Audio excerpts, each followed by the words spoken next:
All right, guys. The cricket's still going. Oh, shoot. How do you turn that off? Right there. It is. Okay, good. All right. What is up, guys? We are back. Today, we thought we would discuss just a very personal topic. It's actually very personal to me, and I'm sure it's going to be very personal to a lot of our believers or a lot of followers or viewers who may have or is currently going through some sort of infertility. You've been trying to have a baby for a long time and it hasn't happened. Hopefully we'll have something for you guys, and the Holy Spirit will speak through our testimonies and our stories today. And so we're just here to share a little bit of that. So let's get it started. Yeah. All right. Okay. So I guess brief intro. I think IVF is such a controversial topic for Christians, right? But just to share a little bit, I don't know, for most of you guys who have been following us, you guys know that I'm a mom. I'm a mom of one beautiful boy, and Stacy is a warrior mom of two, a baby boy and a baby girl. But both of us, we had our own journeys in getting there. It wasn't, I don't think you had an easy journey. My journey wasn't easy at all. And I'm sure there's so many other women who've struggled through pregnancy. I mean, or even just trying to get pregnant. I feel like it's an epidemic these days in the last 10 years, people trying to get pregnant. I don't know what it is, if it's in the water, if it's in the food. I don't know what it is, but it just seems like people are struggling trying to get pregnant. I think, first of all, we need to recognize or talk about the fact that it's very common to have infertility or miscarriages. Yeah. And nobody really wants to talk about it because it's very sensitive, or they don't want to trigger anything. Yeah. But it's very common. I think like miscarriages, it's like 1 in every 4. Yeah. And that's a lot. That's like 25%. Yeah. And mind you, and having miscarriages is actually a good sign, right? Yeah. The fact that You you're could getting find pregnant. that. Yeah. It's hard to hear that I know. in the initial, in the wake of things. Yeah, in the weight of things. But it is very common. Yeah. And yeah, you're right. Sometimes it's your body working. Yeah. But sometimes there's a horrific incident that happens. No. It's just, yeah, like your story was pretty horrific as well. Yeah. I've actually had like 3 miscarriages. Yeah. Back to back to back. Yeah, like 2 back to back, and then it's pretty crazy, and that'll be another episode, but it's very common, and it's very heartbreaking as well. So I could understand, but I don't know, looking back, it's like I almost forget the pain and the trauma because I'm so busy taking care of my babies, but it's like, did that happen? We were joking the other day at lunch. Like, I was like sharing with Stacy that I had this weird feeling a couple weeks ago that I was going to die early. And I was telling her, I was like, trying to convince God, like as if it was Hezekiah for like 20 more years. It was just ridiculous. I don't know where that thought came from, but Stacy was sharing with me, well, I'm ready to go. I'm ready to see Jesus. And our other friend, Nina, was like, I'm ready to go too. It's time to go. And they both got 2 kids. And so we joked and laughed. I was like, that's the difference between somebody who's got 2 kids, 2+ kids versus 1 kid. Because I was like, I'm not ready to die yet. I got to stay around for my son. I'm down to go to heaven. Yeah. I'm ready for the rapture. All right. I'm not waiting for anything. Yeah. No, I know. I wish I was there. I'm not. I think that happens when you have multiple kids. I don't know if it's like a warrior mom thing. But anyways, all this to say is, it is a sensitive topic. And I think we do want to be sensitive to everybody who's listening. Because I remember when I was in the thick of it, I was so sensitive. Like every time somebody was getting pregnant, or even if somebody got pregnant and had a miscarriage, the fact that somebody was getting pregnant, it would trigger me. Like everything triggered me. And I mean, it's just the most heartbreaking thing when you're a woman and your body and you can't do the very thing that God created you to do. There's just something it's just very devastating, you know, because as a woman, it's almost like it is our identity. It's our DNA. It's our identity to be able to procreate and have children, Yeah. to be fertile, to be able to do that is part of being a woman, you know, Right. and there's like power in that as well. You find the sense of like identity and power. Like I'm a woman, I could birth kids, but when you're not able to do that, I just remember feeling just so insecure, like something is wrong with me, feeling so defeated and just, you know, of course it tapped into my other insecurities of like, oh, I'm not good enough. There's something wrong with me. And I mean, there's just all sorts of emotions that I think people feel. And for me, particularly, because I've had abortions when I was young, when I was a teenager, I started really like beating myself up about it. Yeah, like if I hadn't gotten gotten that those abortion, then maybe yeah, I wouldn't have have a baby. problems Right. conceiving. Absolutely. And you start thinking like, this is my fault, you know, and you start like arguing with God sometimes. Like, is it my fault? Did I do this? Is it because of the choices that I've made in the past? Like, there's just so many emotions, you Right. know, and it's so, I can't, it's just so painful. Yeah. So, I mean, I agree. I mean, we want to be really sensitive to anybody who's going through that. And that's partly why we want to really share just our journey and our history of coming to pregnancy and becoming a mom, because it was truly a painful yet, I want to say it was an empowering journey. Yeah. In the end, we want to talk more particularly this episode about infertility and IVF. I remember just walking with you and just feeling like, oh, like how heartbreaking it was for you. Yeah. And I guess the first question I want to ask is, when did you start realizing something wasn't right? I mean, you got married, and then obviously, you know, most people don't get pregnant right away. Right. You're like, oh, let me travel a little bit, enjoy my marriage. But when did you notice like it wasn't happening? Yeah. That's a great question. Well, I think it was difficult. It was almost as if we started off wrong because, again, like I shared last time, you know, my husband and I, we have a big age gap, right? And so I knew by the time I was like 36, I already knew that I was going to get married really late. And so what I did was, because I had this feeling I was going to get married late, I was like, I think I should freeze some eggs in the event I might get married really late. I wasn't sure exactly when. So I did freeze some eggs. That's so like you. I know. To be so proactive. I'm so proactive, right? And I think that was a very wise decision that I made early on, just because I wasn't sure, but I just knew, okay, well, I should just freeze it, you know? And so I froze some eggs, and that initial time that I froze the eggs, I had about 3 fibroids in my uterus, and the doctor mentioned it. They weren't that big. It wasn't like that big of a deal. But when we took out the eggs, they did mention that my left ovary wasn't like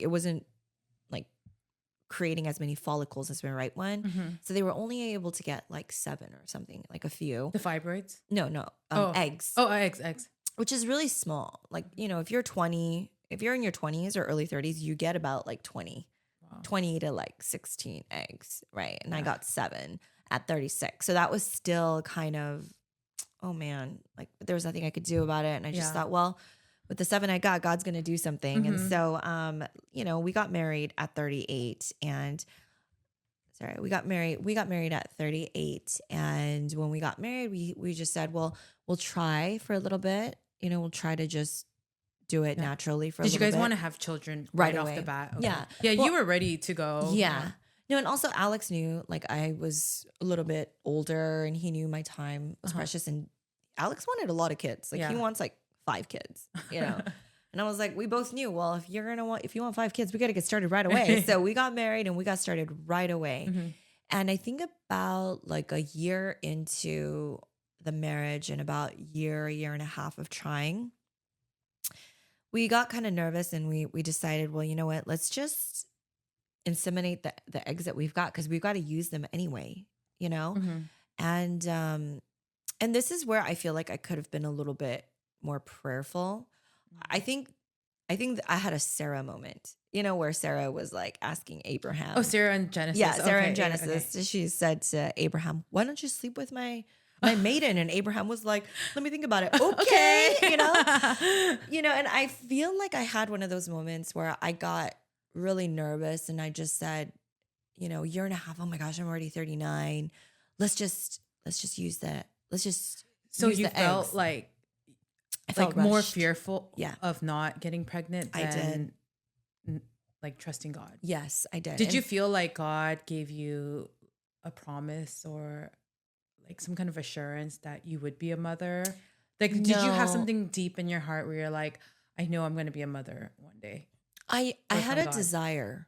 I had a desire to be a mother, but to be honest, in that moment, I don't think I knew. I wasn't sure. Yeah, I mean, yeah, of It- course, it we're not was- guaranteed yeah. anything, but It was one of those things where I was like, I really hope that children are in the cards for me, but I don't know if that's what God has planned for me. yeah. And it was really scary because, my husband's a lot younger, and there was this whole insecurity where I felt like, my husband wants like 5 kids. And what if, he regrets the decision of marrying somebody so much older? What if I can't have any kids? Yeah. Like, I'm going to be just this, he's going to spite me. And there were just so many fears and so much emotion that I was dealing with, so many insecurities. And I think that's where I feel like I could have been better. I should have trusted God, but I didn't. And I think I didn't prayerfully at the time. I don't think that was a prayerful decision. Inseminating those eggs right away. And so this was like right after the height of COVID, because we got married in the height of COVID. Right. So right after COVID, and then of course the dreadful decision of getting the vaccine. I got vaccinated, and I'm not trying to make this a scientific thing, but so when I first did the egg retrieval the first time around, I didn't have any side effects. Like we literally just took out a few eggs, but the second time around when we were going in to inseminate the eggs, there wasn't enough. So we just decided, let's just pull out some more. Well, that round when we did it, I had a weird side effect and it grew 16 fibroids. So yeah, So crazy. It was crazy. So I don't, to be honest, I was like, is it the COVID? Was it from the vaccine? Was it from, because that didn't happen to me before. And I took the exact same injections, So it was just all very bizarre, but it was almost like, like I shouldn't have done it. I felt like there was a moment where I felt like, I should have been more prayerful in this decision. And I didn't know that injecting myself with those, shots were going to give me 16 fibroids, or 13 extra fibroids, because I already had 3. Okay. And so when I went back in to my doctor, after the retrieval and all of that, she told me, she was like, did you know that you grew 13 fibroids? And I was so shocked. Like, do they find out through the ultrasound or something? Yeah, they find out. And this is the doctor that gave you the green light to inseminate. And so there's just so many things that I could talk about when it comes to IVF. So there was a lot of things that went wrong. There was a lot of things that went wrong. First of all, you gotta be prayerful on these things, guys. Like I really wish that I prayed about the clinic that I used, the doctor that I used. And I had such a horrible experience with this doctor. And then she insisted that it was okay for us to transfer. So anyways, let me start all over. So we did take out more eggs. And then when they thawed the original eggs that I had at 36, I don't know what happened, but the embryologist made a mistake and they lost 50% of the eggs. So it was a nightmare. How do you accidentally lose? It was a nightmare. eggs? I don't know. No, they damaged the eggs when they were thawing it. So that is just like, it's like the worst thing that can happen when you're doing IVF. Like, you take out eggs when you're young and then they lose half of them. That's at the insane. thaw. It was insane. I wanted to die. I literally, at the time, I was so devastated. And let me tell you, this is not cheap. Like IVF is not a cheap. Yeah, It's really expensive. And I was really angry. I remember I was just so angry and of course really hormonal, because these injections, they really get to you. It's like you're injecting yourself with these hormones that overstimulate your ovaries and all sorts of things. And so I was really angry. I was upset. And, at the end of it, they said, it's like, it's such a scary process too, because every day they call you and they tell you like, hey, you have 7 embryos. And then they call you 3 days later and they're like, just kidding, you have 3. Because every day they're growing and then they're dying. So it's like, another part of this is I think there's so many, Christian scholars, specifically, I think within the Catholic Church, that are really against IVF. People say like, IVF, like you're trying to be God. And I can see that there is some aspect to that because you're trying to take control of the situation. Right. Right. So in that aspect, it's like, yeah, I guess you might be, but I just want to make it clear for the record, you cannot procreate without a miracle, even in IVF. Right. Like God has to be present even in IVF. Like I feel like a lot of people don't know the nuances and the technicalities of what happens in an IVF treatment. Yeah. So they just think, oh, you just go in there, take out eggs, and man is making life, and they're trying to play God. Well, I get why they say that, because there is a part of human control that comes into play. But to be honest, there's no way. No matter how many scientists or how many medical procedures you do, even in the laboratory, when they're putting the eggs, they're dropping the sperm into this dish with the eggs and they're inseminating them, even by hand with an injection, inseminating the eggs. It is seriously a divine miracle when an embryo lives and it survives. It's like literally a miracle. There's like a flash of light, they say, that happens. Like even scientists, like when there's like a conception that happens, like if you look under the microscope, it's really crazy actually. So you can't procreate life even as a scientist. Yeah. So I feel like a lot of people don't know that. And so like going into IVF, like, I wasn't sure of like exactly what I was prepared. I didn't really know exactly what IVF was, right? But going into it, as I was even in it, like I just remember praying every day, like when after they inseminated the babies or the eggs, and it's like, am I going to have any embryos? Yeah. Well, at the last day, they called me and they said, congratulations, from the 12, you have 2 that survived, and they tested they actually made it, and it was a boy and it was a girl. And so they said, you have a boy and a girl embryo. Now, this part's crazy. This is where I agree that, human beings take too much control, because that's when people start deciding, like, we only had 2 where it was like a boy and a girl, but people start deciding like, well, I want to put the boy in first, or I want to put the girl in first, or I just want to have a girl. So let me just pull out a bunch of eggs and create all these embryos. And then some people just get all boys, or some people just get all girls, and they wanted the opposite sex, so they discard them. So I guess I understand. It can be abused. Yes, that is, well. I definitely agree that is, I don't think that is a part of God's plan in that regard, because I believe that every embryo that comes to life, I believe it's a life. Because if it has a sex, it's a life. Yeah. There is a life in that. If there's a conception, it's a life. Yeah, there's a life, And so all this to say, we had gone through that, and, we transferred the first embryo, and I just told the doctor, at this point, I was just already traumatized by the whole process. I just said, you know what, God, I don't want to choose. I don't want to be in control anymore. So why don't you just have the doctor? I told the doctor, you choose which one to put in, And so she chose, and she didn't tell me the sex. And then of course we had a miscarriage. We miscarried because I had 16 fibroids. And this doctor was very adamant that I was going to be okay having transferred this embryo when I have all these fibroids. And there were a lot of fibroids in there. And so we miscarried, and of course we were traumatized. The whole thing was traumatizing. And then we had to, and then I realized, and then the fear kicked in again.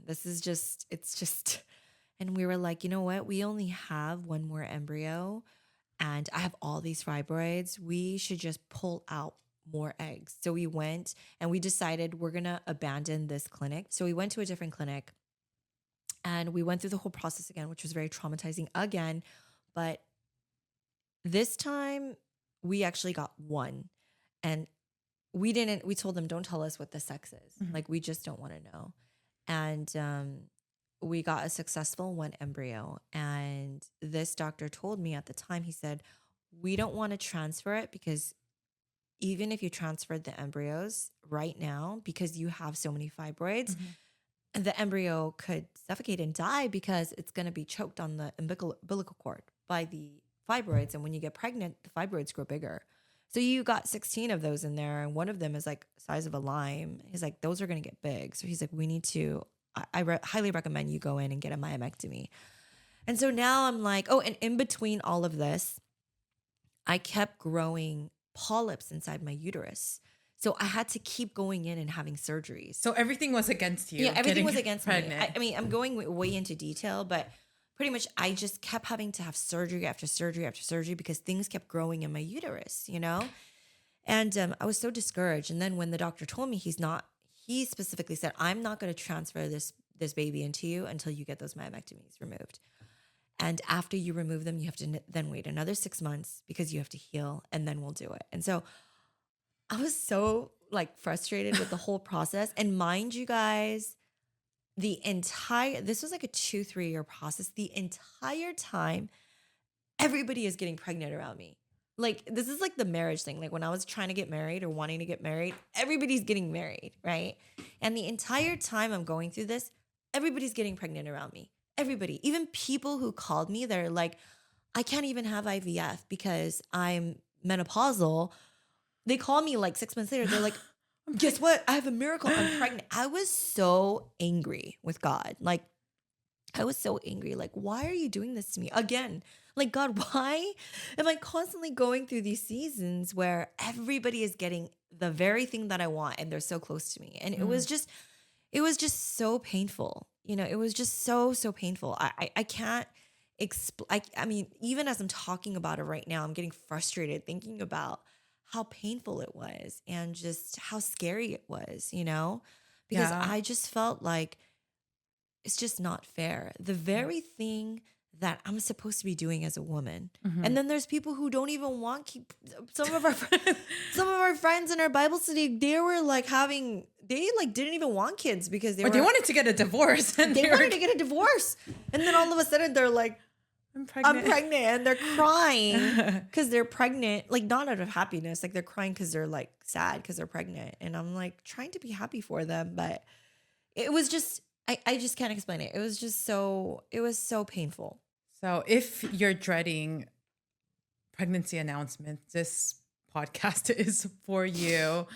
And what were the certain things that made you feel so like upset or insecure when the conversation came out about infertility or about people being pregnant? Like, you know what? I'm a little bit different. I'm cut from like a different cloth from people. So, I mean, some people, I think if they're going through it, they don't like talking about it. But for me, I really appreciated the friends that reached out to me, the ones that asked like, how is it going? You know, or like, you know, one of my good friends, Crystal, she messaged me on Mother's Day when I wasn't pregnant, and she messaged me and she said, I'm just thinking about you on Mother's Day. And to me, it really touched my heart, you know, and she wasn't even like a Christian at the time. And when I think about people who were there for me, the fact that they wanted to know my process, it gave me an outlet to talk about it. So for me, it wasn't painful sharing my journey, but it was painful watching other people get pregnant and those friends not like asking about my journey. Yeah, it's not like you wanted people to like feel sorry for you. Yeah. You just wanted people to be curious about where you were. Yeah. Or a little bit empathetic, you know. But I think they just it just seems like I just realized there's a lot of insensitive people out there. Like people would call and be like, guess what? I'm pregnant. I'm so fertile. I can't believe it. Did you know I wasn't even trying? And I'm like, that's great. Yeah. Like, and all the while, like this person knows that I'm. So what not to say to someone who's trying to get pregnant? Like, don't call them and be like, you know, dude, I'm so fertile. Like I just did it once. And I mean, I get it. That's, you know, but it's very insensitive to say things like that. But also don't don't, if you like, I really appreciated my girlfriend when she got pregnant, she told me. And I know sometimes friends are like scared to tell. Yeah, I was like, gonna say, what if people are scared to bring it up to you because they don't want No, so it just really to hurt? depends. But if you're a good friend, then you wouldn't think like that. Mm-hmm. If you're a good friend, you would call the friend who's going through infertility and say, babe, guess what? I'm pregnant. I love you. Um, but I'm pregnant and I'm hoping it's going to happen for you soon. Mm-hmm. Like, I really appreciated the friend that did that for me because it would have really been painful if she tried to hide it from me and then Right. distance herself from me. Of course. Like, then it's like, dude, you're so whack. I would be like, why would you do that? Yeah. It's like, I would definitely be happy for you. And I was happy for my friends. It's not like I wasn't happy for them. It was just, I was happy for them, but I was so unhappy with my situation. Right. Right. Yeah. Yeah. Cause I remember personally, there was just walking with you through all of this. There are times where I just was scared to just be blunt, like say like anything, like encouragement or like, babe, it's gonna happen, or like, No, but you did. You always said that. Yeah, but then there's times where it's where the other, maybe you would receive that, but let's say a listener out there is just not in belief and bitter, and then sometimes it's hard to even hear that. Like, is it gonna happen for me?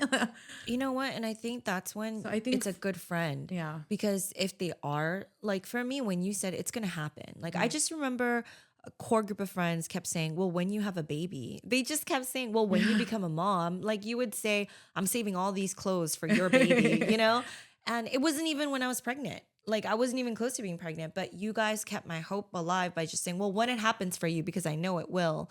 And I really believe that. Yeah. And that was so encouraging. It kept my hope alive. And it made me realize, man, even when I can't believe it, there's people who are believing it for me. And if there's a person out there that's like, no, how do you know it's not gonna happen for me? I mean, it's a good friend. If you argue with them, I know you don't think it's gonna happen for you, but I'm telling you, I believe it's gonna happen for you. I'm gonna keep praying until it happens for you. Yeah. And I just find that's being the best friend that you can, and understanding that person is just in a lot of pain. Yeah, it's like a lot. I really wrestled with God, thinking, is it because I had abortions when I was younger? And and again, this is why I'm so pro-life now, because people might say, well, you're such a hypocrite. How could you be pro-life when you had an abortion, right? But for me, I grew up in an era. Well, I don't know. I think a lot of people grew up in an era where abortion was almost like taught in school, or just even among society, like birth control. Yeah, like, it was a form of birth control. I mean, it still is. Yeah. I feel like, that's how kind of marketed that way. Yes. Which is kind of insane. It's indoctrinated through society that way, I think, over time. But, back in like the 60s or like the 70s, like abortion is like, oh my God, like it was illegal. But also it's like, oh my gosh, it's murder. If you think about it, the times have changed, right? And so when I was young, like 16, 17, I did not know that. Like there was nobody that told me that was murder. I did not think that was life conceived in my body. Like I just thought, oh, that's just, it's just the fetus, because that's what we're taught, right? But I remember when I was struggling through infertility, I remember thinking, oh man, is this because of like, the decisions that I made in the past? Like, I mean, you just start like blaming yourself. Yeah. You start finding reasons for why it's not happening for you. You start believing all these things. And I mean, it was none of those things, and I mean, who knows? Like, to be honest, like spiritually, I definitely think, I mean, this is just a thought that I had, but America, there's a lot of abortions and murder going on in America, right? And I don't think it's a coincidence that there is a rise of infertility, because we don't know what happens spiritually when we're killing babies like that. Yeah, like in the scope of our like land. Yes. And I just think that there is something spiritual. There's a spiritual aspect about it. Like, you can say it's like what we're eating. It could be our health, what we're ingesting. It could be all of that. But all that, I think, it's all playing a role into this infertility issue. I think it's all playing a role. Because there wasn't this. many cases of infertility back in the day. Yeah, and then some people say, like scientists or whatever, the statistics say there was. It's just that more people are talking about it. But I don't think so, because even just amid my community, I know so many people who had gone through IVF. You know, it's an obscene number, Yeah. and it might also be because women are having babies later. But either way, I just think that there's definitely a spiritual component to it, Yeah. and so, and all this to say, I really blamed myself. There was a lot of self-blame that I had gone through. But I had to work through a lot. And when I had to do the myomectomy, I had to really I just remember it was so painful. Like, I just think about the pain. No, it's just so painful because then I was like, I have to find a doctor that's going to do a myomectomy. Like, who's going to do a myomectomy? Like, usually surgery, to find somebody to do surgery like that big, it takes like months. And I Yeah. actually, by the grace of God, I found a doctor who was a Christian. He actually delivered my baby. Which was so cool. He's Dr. Because- Gerardo Bustillo. He is the best. He is just the best OBGYN. And he performed he got me in within like a 3-month span from when I booked the appointment. And he went in there, he prayed for me before my surgery. It was just all like God. And That was such a God intervention moment, because as you're sharing your story, I'm just seeing how sometimes we make the mistake of rushing into something, and God still is good and intervenes. Yeah, no, absolutely. That's exactly where this is going, because I don't think it was God's initial intent for me to do IVF, right? And then, some people argue, well, you had the baby. Yeah. And I'm like, yeah, like, because God is good and he works even in the midst of our mistakes, right?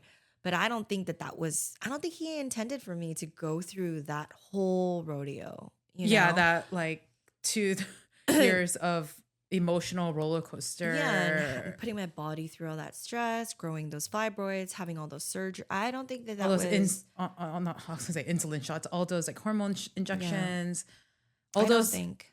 like over, I don't know, thousands of dollars. Tens and thousands of dollars. Yeah. Times whatever. Lots of money. Yeah, that was, so you don't think that was his intention? No. So you think his intention was for you to wait or just do it naturally, or like what? I think looking back now, I definitely think if I had to do it again, I would just pray and I would wait, I think. Unless God gave me an unction to do the IVF. I think my thing is, and I'm not saying that medicine, I definitely think that God does work in IVF. And I think for some people, medicine is there to help, right? So, but I think where I made the mistake was that I wasn't prayerful about it. I think I should have prayed, I should have waited, and I should have prayed. And I think that's where I made the mistake. So you just did everything based on your own impulses, I did. basically. I Like, absolutely I'm did. getting old, I need to get pregnant now. I had go, fear. go. Yeah, it was a fear-based decision, just like Sarah. Yeah. And I think most women out there have the same issue. They're like, I'm not getting pregnant, so I'm gonna just take matters into my own hands. Yeah, and let my story be a testimony to you. Do not, because I mean, who knew I was going to go through all of that? That was so, I mean, for some people, it works out good, Yeah. I don't know why, but I learned things the really hard way, and God knows that. And I went through and around the Sinai desert, like, through this whole process, and it was painful. But it was really painful. And so you were ready to just get pregnant, and then in a sense you had to take like 2-3 steps back now you have to remove those fibroids and polyps and wait more longer. Wait longer. That's such a the struggle. Emotional highs and lows. Let me tell you, IVF is really not for the faint in heart. It's really hard because, first of all, like, you're not emotionally stable. You need God even through IVF. No, you do. You need God. There's no way. It's just so hard. It's not even a guarantee. What was the success rate of IVF? Oh, it's not guaranteed. There's a lot of. I have friends that did like 5 rounds, and you did how many rounds? I did 4 rounds, and there's people who do like 5-7 rounds that never get pregnant. So it's, you need God. God has to be I don't think I present. could handle that. It's just too much. But anyways, the hard part is that, when you take out the eggs and then it's like, how many did I get? And then like they have to transfer the sperm with the embryo, and it's like you have to wait every day. And then if some make it and some don't, then you have to do the genetic testing. There's like this whole thing where you have to be like so emotionally like stable and very optimistic and hopeful. Like it's really hard emotionally and mentally to go through it. And so not only that, but physically. But after I had my myomectomy, so I had to do a C-section. They went in there, they took out 16 fibroids. Oh my gosh. It was crazy. You should share the photos. I'll show you. You know what? I'll show you guys the photos of the fibroids that they took out.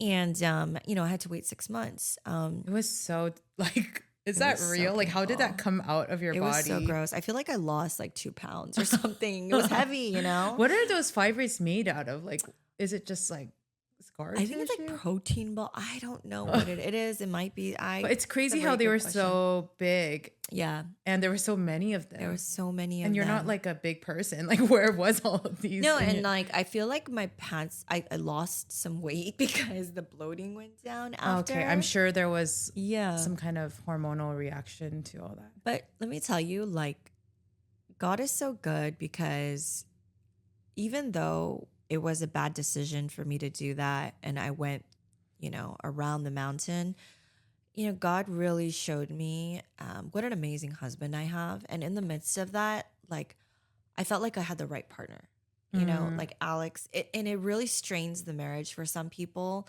When you're struggling with infertility, it strains the marriage. And I know for people who are out there that are struggling right now, it does. Because the woman is going through fear. And then even for hormone imbalances. And for women, there's this constant fear and there's just this regret. Like I can't, or just this like disappointment. Like I can't give my husband the thing that he wants. And you just, or even the thing that you desire to be a mother. Yes. More but importantly, but there is this more important thing where you feel like if you can't do it for your husband, you just start feeling so insecure. Like so insecure. And luckily I had a really good guy next to me, but there's some people out there who men get bitter, like, and they start blaming each other. Well, it's you because you are drinking, or your sperm count is low, or it's you because you're the one that's older. Your uterus is not doing. There is a lot of that, but I was really fortunate to have a husband who was really supportive. And I think in the midst of this, God really strengthened our marriage. And if anything, it really brought Alex closer to God. And so God really used it. He used it. And I think both of our faith really grew in the process of it, because we had to hang on to God. It was just so scary and so painful. But yeah, in the midst of it, I remember when Alex and I first got married, I always thought he was a godly man. But at the end of it, he became like a really godly man. Like he was like reading the Bible, like studying it in like Greek and Hebrew. Like he got so into it, like studying with the Concordian. And I was just like, man, this guy's like really like schooling me about the Bible, like so into it. And I was just really grateful for that, even though at times when we would have biblical debates, it was annoying. But I remember that time. But I remember thinking, I remember praying like when we first got married that he would love the word of God that much. Yeah. And it actually happens, So God uses the messy things and the bad decisions we make sometimes to make something really wonderful come out of it. And after my C-section, 6 months later, we made the prayerful decision. I told Alex, I was like, I want you to pull the trigger as the man of our house, and I want you to pray to God, and you hear from God, and you ask God and make the decision of whether to continue, when and where and what we should do. And that was when we completely surrendered. I think at that point we just both surrendered, and we just said, we can't do anything, but we do know that we have 2 embryos on ice. And no matter what, we went into it knowing that however many embryos, if we got 10, we're going to transfer all of them. Like we're going to bring all those embryos into life. And I I'm not saying this to be like self-righteous, but I definitely think that if you are going to do IVF, of course, like prayerfully make the decision, because there is the risk of what happens, like, with the side effects. Mm-hmm.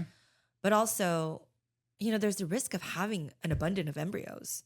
And if you don't want a lot of kids and you got like 6 embryos on ice, you just got to think that's like 6 babies you've got on ice, And so we went into it knowing that it was the opposite. We didn't have enough, we wanted more. I was down to plant all of them. But he made the decision and he said, we're going to plant this one. And, we didn't know what the sex was because we told them we don't want to know the sex of any of them. At the end one, we knew that the one that we first had was the boy. So we didn't know the sex of the second one, and then they transferred it. And it was just the most amazing thing. When I went to my ultrasound, I was in such disbelief when I saw that tadpole looking thing swimming around in my uterus. I was like, what is that? Is that my uterus? Like, it was just so, I still think about it here and there. Like, wow, that was just it's just such an amazing feeling. Like, I just never thought that was going to happen to me. Yeah. And, today we have a 16-month-old beautiful baby boy, and he is just so precious. And I look at him every day in just such awe and disbelief. He's seriously the cutest thing I've ever seen. I have like an obsession over Logan. He is. Yeah, but I can't, like, I still look at him and I just think it's such impossible. A miracle. Yeah. Like, he's such a miracle. I think I have this overly love for Logan because we prayed for him so much. I don't know, but he's really cute. Oh, thank you. He's so cute. He's seriously such a bundle of joy. He is. He's crazy. I get like emotional when I think about him. Like, just the journey you went on to get here. And I think I was with you like every moment through every like fibroid surgery or this and that. I'm like, oh my gosh, like this is a lot. But for the listeners out there, like maybe going back to marriage, I know this constrained the marriage a lot. For couples who are going through infertility, what would you advise them how to do this in the right way, or how to encourage each other? I would say, like I said before, you have to pray about it. Pray together. Couples who pray together, stay together. And not play the blame game, right? You cannot do not blame each other. That's exactly what the devil wants.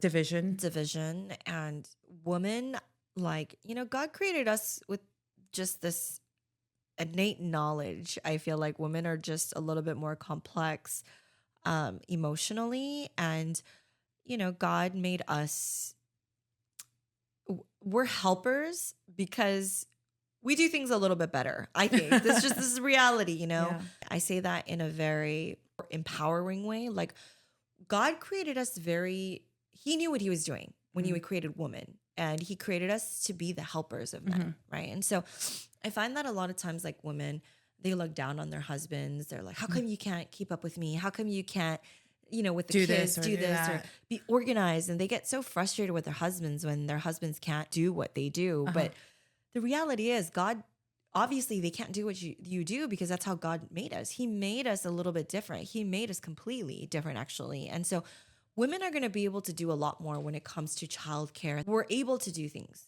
that men cannot do.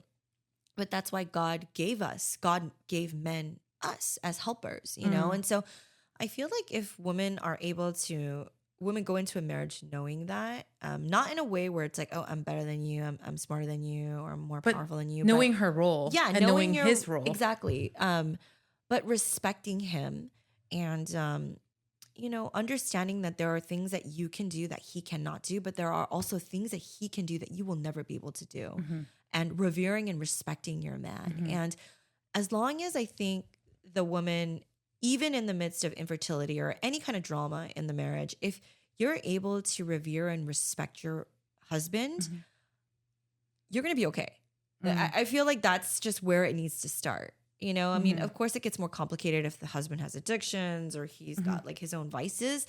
But I think just for women, I'm speaking specifically to women, like, you have to start with like revering and respecting and honoring your husband. Right. And, and praying together, praying for him. And, when you guys make a decision, You know, if he is like a man, hopefully he is a man who walks with God, who is prayerful, allowing him to be the spiritual head of the household, you know, trusting him to make good decisions for your family, right? And I think that's where things really turned for Alex and I. You know, I really surrendered, and you know, I was like, you know what? I'm going to let you decide. I'm going to let Alex decide. And by this time, Alex was like so on fire for God, you know, and I just really trusted that Alex has his own relationship with the Lord and he hears from God and he's going to make the decision for our family. And it turned out great, you know? And so, I mean, I feel like that's one advice that I can give. It's always different because everybody has a unique situation, you know, but definitely blaming each other is not going to get you anywhere. And blaming yourself as well. You know, I think if you're going through infertility, you know, reach out to like Christian sisters who are going to pray for you. I think pray for you because community is going to definitely be everything. And prayer for me, prayer kept me grounded in my faith in the midst of the journey. Where did you encounter God most during the waiting season of infertility and this IVF journey? It's weird because, you know, when you get the news that you're like not pregnant or you don't have enough embryos or the last thing failed or you have another fibroid or you have another polyp. Like your daily pregnancy test that came out negative. I'm like, do not buy a pregnancy test. She's like... Just like 6 days, the color is getting darker or lighter. I was like, that's how to drive yourself crazy during out this process. Don't do it. For some people, it works. For others, it doesn't. But to be honest, every time I got bad news from the doctor or the pregnancy how test, did you handle that? Like, it felt like I was dying inside. It's like a hook in the side of your gut, right? Yeah, it just feels like a part of you dies, like a part of my heart was dying. And to be honest, in those moments, I never heard God. I didn't hear God, but I knew he was with me. It was weird. Like it's almost like he didn't say anything to me, but he was just sitting next to me. And that would piss me off more because I would feel like, I know you're here, but why aren't you saying anything to me? Like I wanted him to say something to me. I wanted him to encourage me. I wanted him to give me hope. But I feel like those moments where it was just so devastating and I felt like I was dying inside, he never said anything to me, but I just knew he was next to me. You know, looking back now, it's comforting now. But at that time, it made me more angry because I wanted him to give me a sign. But there were moments I remember when I wasn't looking for it and I wasn't thinking about it, where he would speak to me and he would say little things like, just be patient or it's going to happen one day. Or, you know, there were just, and it was just moments where I'll be at the grocery store and I'm like picking an orange and it's like, it's going to happen one day. And I'm like, what? Like, what is, I'm not even thinking about it, but you know, but it seems like when I was really looking for the answer, he never gave it to me. But I just knew that his presence was there. Yeah. Or like, what would you tell them? But what would you tell yourself looking back now that you're a mom now? Now that I'm a mom, you know, I was just thinking in this new year, I was just thinking, wow, there was a time in my life where I was so unhealthy mentally, spiritually, emotionally. And I thought in my mind, I'm never going to be healthy. Like I'm never going to be healthy. And because I'm never going to be healthy, no one's going to like me. And because no one's going to like me, I'm never going to get married. And even if I get married, I'll never have a healthy marriage. Who's going to have a healthy marriage with me? I'm so unhealthy. I'm so broken. And then I would look at my mom and be like, my mom is so broken. I'm never going to have a healthy family.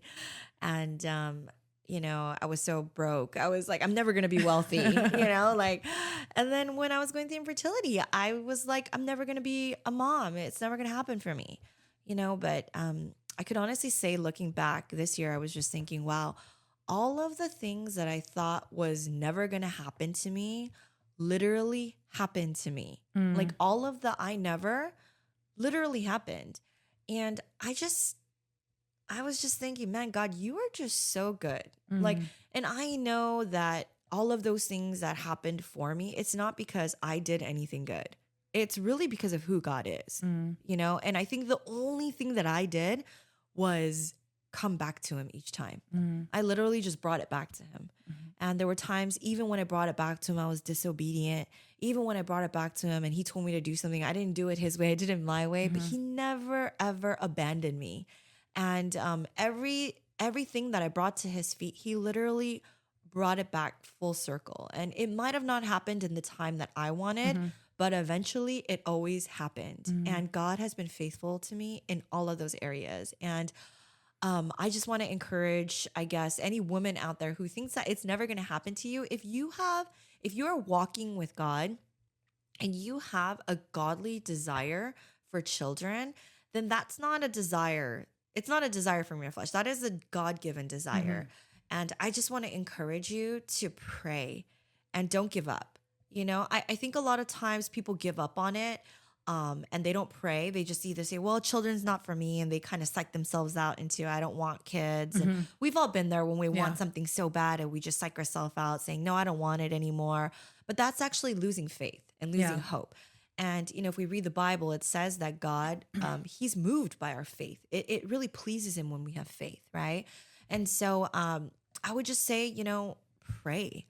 And even if you don't have the faith to believe, like, tell God, I don't have the faith to believe. Be honest with him. You know, there was the man in the Bible, his child was handicapped. I have to look for it, but I forget. It's the one where he says, he cries out to Jesus and he says, you know, he doesn't believe. And help my unbelief. Yeah. And he says, God, help my unbelief.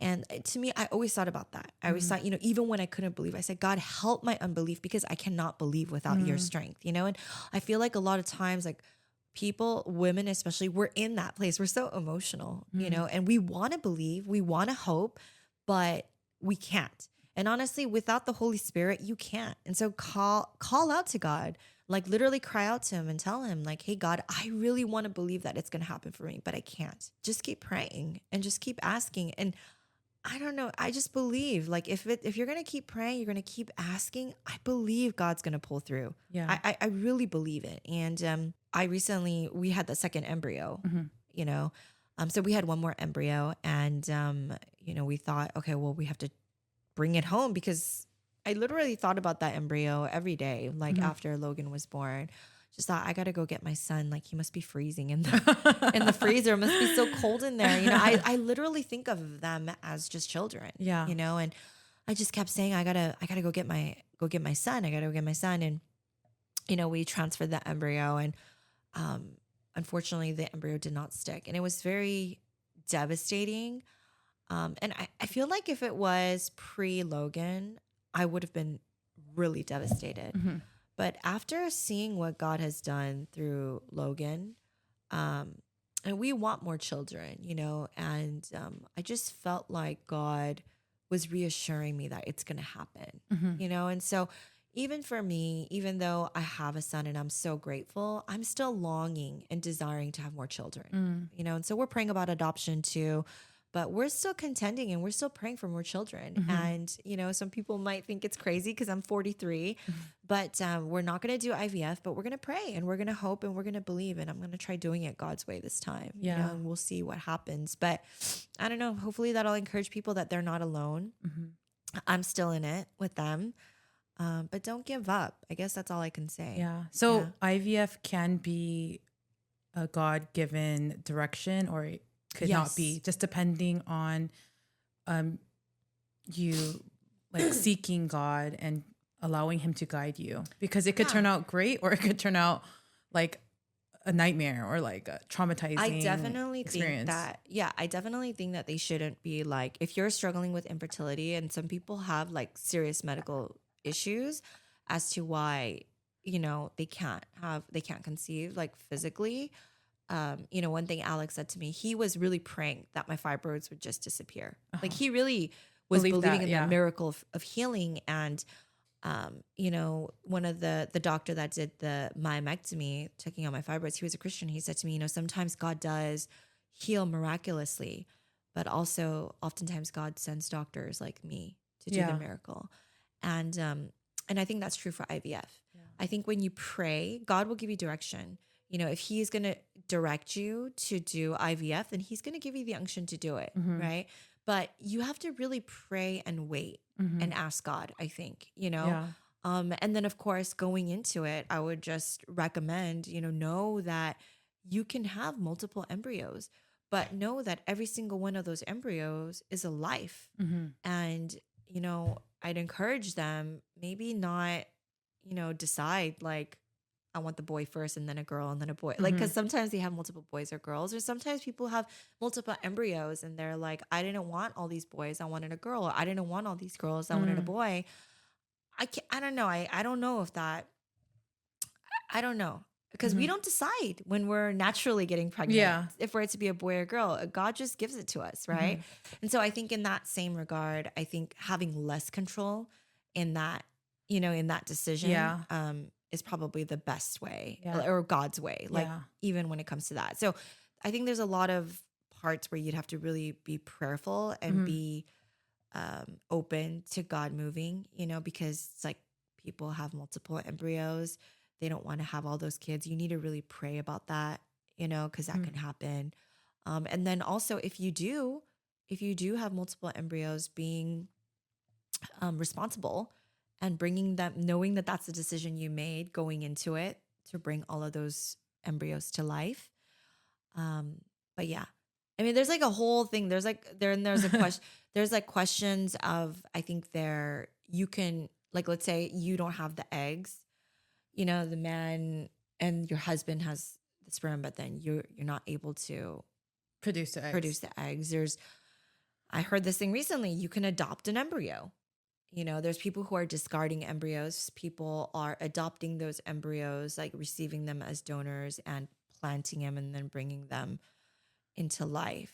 There's adopting embryos too. So there is just so many things. But I think the main thing is just, at the end of the day, like, you need to pray yourself. And I think you just need to take it up with God and have peace about what the decision is and know, like, fully, you know. Did you, when you were going through the first round of IVF where you felt like you weren't being prayerful about it, did you feel like lack of peace and just a lot more anxiety in that transfer? Oh, heck yeah. Yeah. It was just all anxiety and fear.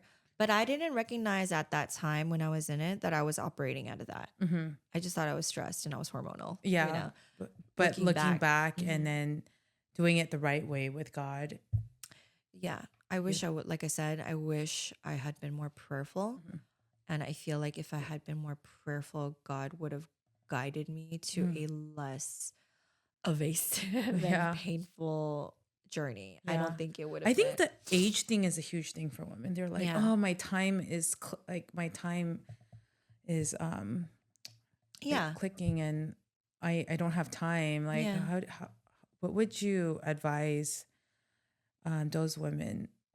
Like, I mean, Sarah got pregnant when she was like 80 something. I know that sounds crazy I'm not going to tell anybody to wait. Yeah, but if someone told you that when you were, you'd be like, no, dude, that's wait. Genesis. I would be like, bro, stop. Yeah.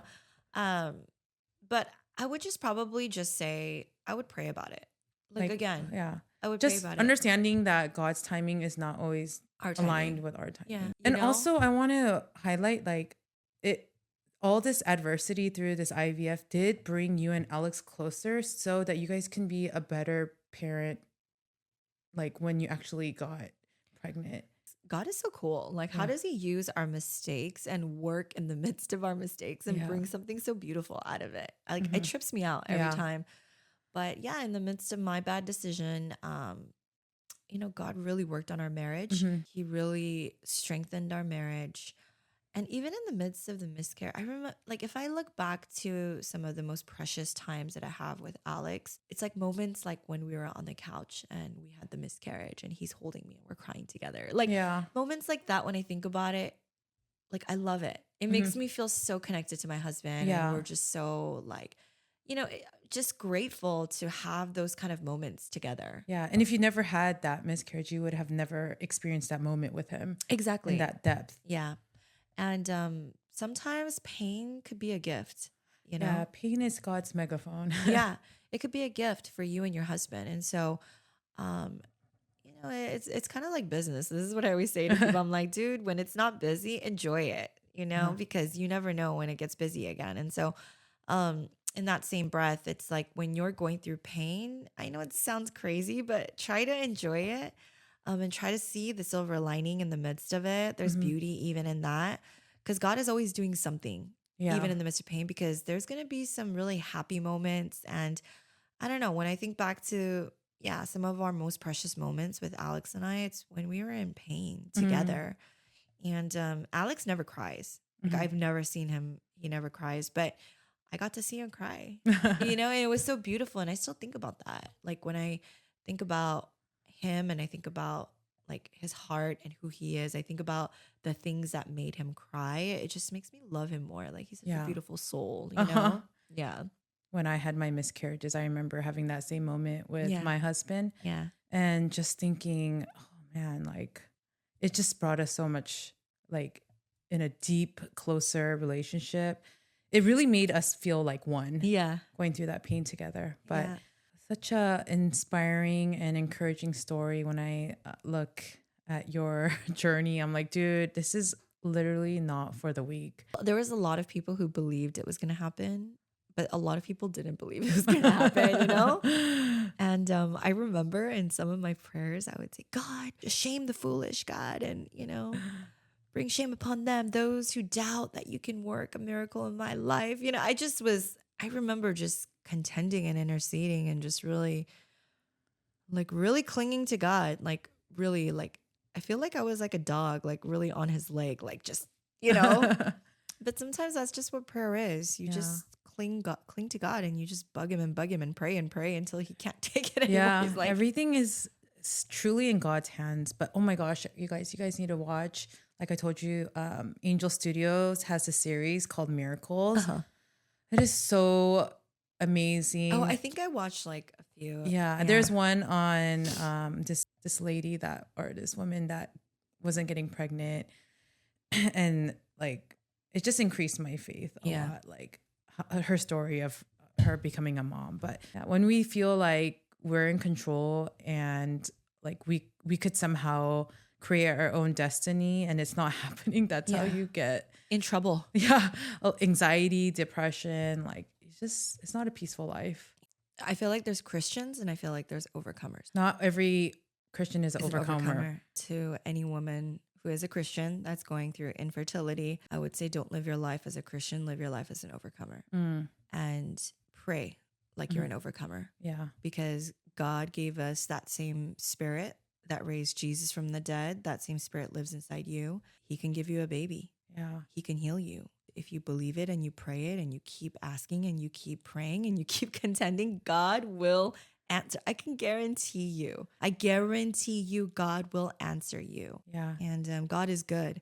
God is faithful. And Amen. Some of those desires, like having children, wanting to get married, wanting your parents to be saved, wanting your loved ones to be healed, those are all good God-given desires. And so if those are the things that are on your heart, like pray, contend for it. Yeah, and don't give up. Don't give up in it. Yeah. Do not give up in it. And you know what? Surround yourself with community and people who are going to do that with you. Yeah. Because when you grow weak, you're going to need people to hope for you when you can't. Yeah. You know?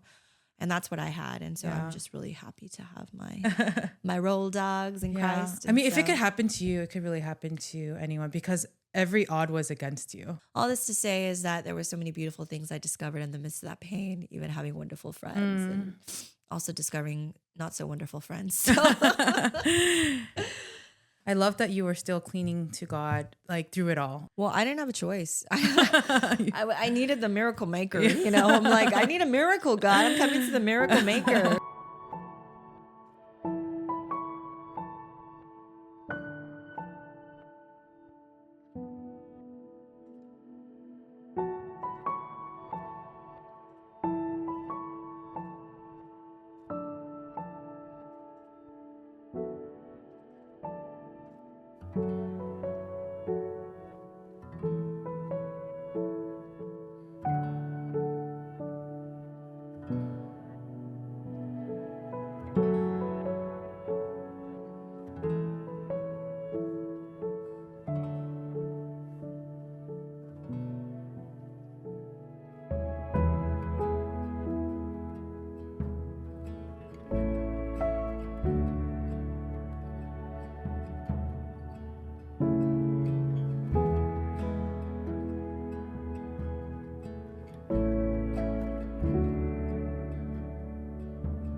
Let me just pray really quick, I guess, for our listeners. Lord, I just pray right now, God. First, I just give you thanks, God, just for the journey, for the testimony, God, and just for the opportunity to just testify the goodness of God in my life. Lord, you have been just so, so good. And Lord, I know, God, that if there are any women who are struggling in that same breath that I was struggling, God, when I was really struggling with infertility and wanting to conceive a child, God, I know that you are with them. Even though you may not say anything, they may not feel like you're talking to them, God, we know that you are always with us. And so, God, I pray that you would remind these women that you are there and you are listening. And I just pray, God, that they would not lack in faith, but their faith would increase. And I pray that they would see the beauty of all the wonderful things that you are doing in the midst of their pain. And I pray that they would not miss the thing that you are doing. And so, God, I pray that you would encourage our listeners. Would you bring forth life upon the wombs of the women who desire these children?